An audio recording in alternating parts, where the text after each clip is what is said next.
Halo, selamat pagi anak-anak. Selamat jumpa dengan Pak Abe dalam pertemuan kita dalam pembelajaran IPS kelas 8.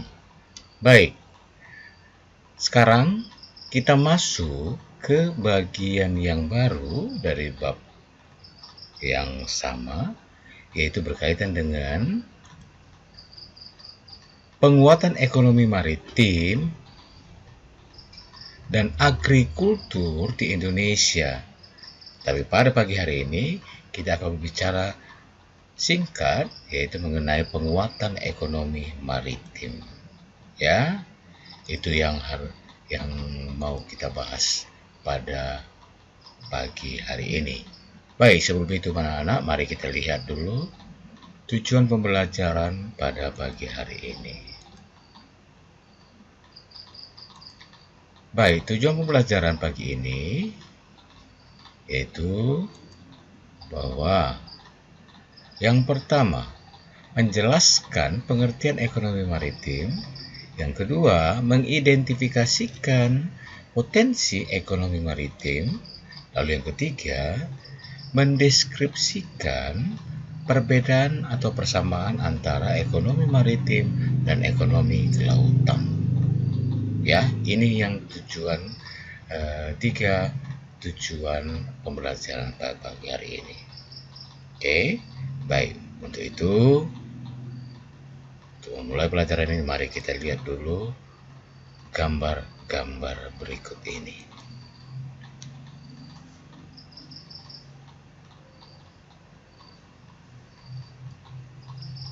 Gambar pertama, karang laut.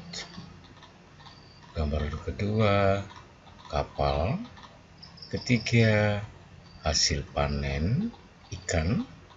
Lalu yang keempat, ikan-ikan yang di bawah terumbu karang. Ya. Oke. Nah, sekarang kita masuk ke bagian pengantar. Mungkin kamu suka main ke pantai atau ke laut, atau kamu justru tinggal di dekat laut. Pasti menyenangkan bermain dan tinggal di daerah laut atau pantai. Tetapi tahukah kamu, Indonesia yang merupakan negara kepulauan punya banyak potensi di bidang maritim atau kelautan. Selain itu, tanah Indonesia yang subur juga memungkinkan untuk melakukan pengembangan di bidang agrikultur. Nah, ternyata Indonesia sangat kaya ya. Sekarang kita mari belajar bagaimana mengembangkan ekonomi maritim di Indonesia. Yuk kita lihat. Nah, yang pertama, pengertian ekonomi maritim.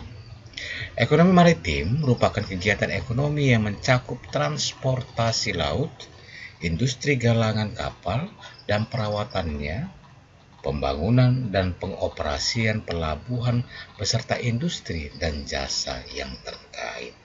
Nah, ini ekonomi maritim. Ya, baik, kita lihat selanjutnya. Potensinya apa? Nah, ada beberapa sektor yang ada dalam lingkup ekonomi maritim di Indonesia. Yang pertama, sektor pelayaran. Yang kedua, sektor perikanan. Yang ketiga nanti adalah sektor pariwisata bahari. Oke, anak-anak, mari kita bahas satu persatu. Yang pertama, sektor pelayaran. Meskipun Indonesia merupakan salah satu negara kepulauan terbesar, industri pelayaran Indonesia masih memiliki banyak tantangan untuk dihadapi. Kondisi pelayaran Indonesia belum maksimal dalam menikmati perekonomian negara. Selain karena fasilitas kapal angkut yang belum memadai, sistem pelabuhan di Indonesia juga harus terus diperbaiki. Tidak hanya kedua hal tersebut, potensi sumber daya manusia, ya, di sektor pelayaran juga harus terus ditingkatkan supaya sektor pelayaran bisa terus berkembang dengan baik. Itu potensi yang pertama. Nah, potensi yang kedua, sektor perikanan. Sektor perikanan merupakan salah satu sektor yang cukup berkembang di Indonesia.